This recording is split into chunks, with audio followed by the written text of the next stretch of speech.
नमस्कार बंधुरा आजकेर आमी अनेक दिन बादे माटनेर आरेकटा रेसिपि निये चले एसेछि।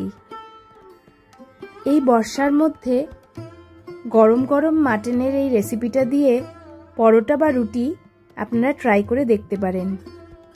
एर जोन्नो आमी निये नियेछि 500 ग्राम मतन माटनेर पिस।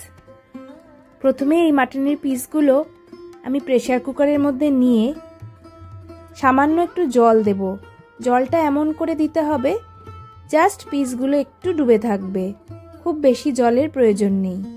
ताते दिलाम 2 चामच मतन नुन, कयेकटा रसुनेर टुकरो और कयेकटा आदार टुकरो। एबार प्रेसार कुकारटाके ग्यासे चापिये आमी 8-9 खाना सीटी मेरे निয়েছি। এই সময় গ্যাসের আঁচটা মিডিয়াম টু লোতে রেখেছিলাম। পুরো প্রেসার বেরিয়ে যাওয়ার পরে মাংসগুলোকে জল থেকে তুলে আলাদা করে একটা বাটির মধ্যে নিয়ে নিয়েছি। এই যে স্টকটা বেরোলো এই স্টকটাকে একটা বাটির মধ্যে আমি স্টোর করেছি। পরে যখন মাংসটা কষিয়েছি সেই সময় এই স্টকটাই আমি জলের বদলে ব্যবহার করেছি। মাংসের পিসগুলো একটু ঠান্ডা হয়ে যাওয়ার পরে আমি 2-3 চামচ টক দই দিয়েছি আর দিয়েছি সামান্য একটু নুন। নুন যেহেতু আগেই সিদ্ধ করার সময় দিয়েছিলাম তাই এখন অল্পই দিতে হবে। দিয়েছি 2 চামচ মতন জিরে গুঁড়ো, 2 চামচ মতো ধনে গুঁড়ো আর 2 চামচ মতন লঙ্কার গুঁড়ো। ভালো করে মাখিয়ে নিয়ে এর মধ্যে অ্যাড করেছি আদা রসুনের পেস্ট। আদা রসুনের পেস্টটা দিয়ে ভালো করে মেখে সামান্য একটু সময় রেখে দিয়েছি, এই ধরুন 10 থেকে 15 মিনিট। এরপর একটা কড়াইয়ের মধ্যে কিছুটা সাদা তেল নিয়ে তার মধ্যে দিয়ে দিয়েছি কাঁচা লঙ্কা। আপনারা আপনাদের ইচ্ছে মতন ঝাল বাড়াতে বা কমাতে পারেন। এরপর পেঁয়াজগুলোকে ডুমো ডুমো করে কেটে রেখেছিলাম সেই পেঁয়াজগুলো দিয়ে দিয়েছি তেলের মধ্যে।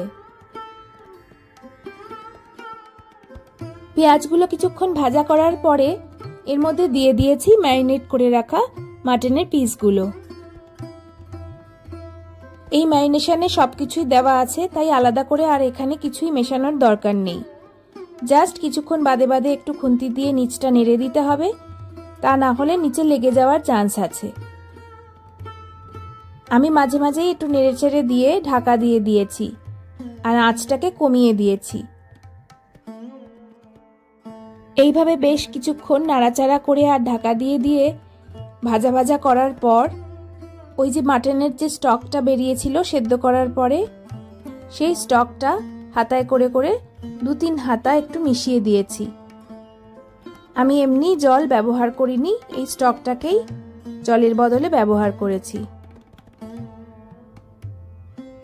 রুটি বা পরোটা দিয়ে খেতে গেলে একটু সামান্য গ্রেভির দরকার পড়বে, সেই কারণেই এটা মেশানো দরকার।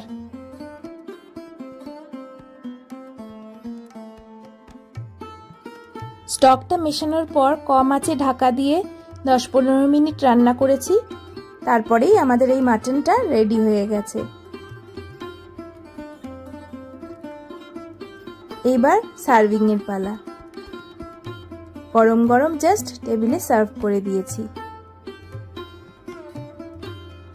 মাটনের এই রেসিপিটা রুটি বা পরোটার সাথেই ভালো লাগবে, এটা ভাতের সাথে অতটা ভালো লাগবে না। আপনারা অবশ্যই ট্রাই করবেন এবং আমাকে জানাবেন কেমন লেগেছে। রেসিপিটা ভালো লাগলে লাইক, কমেন্ট, শেয়ার করবেন।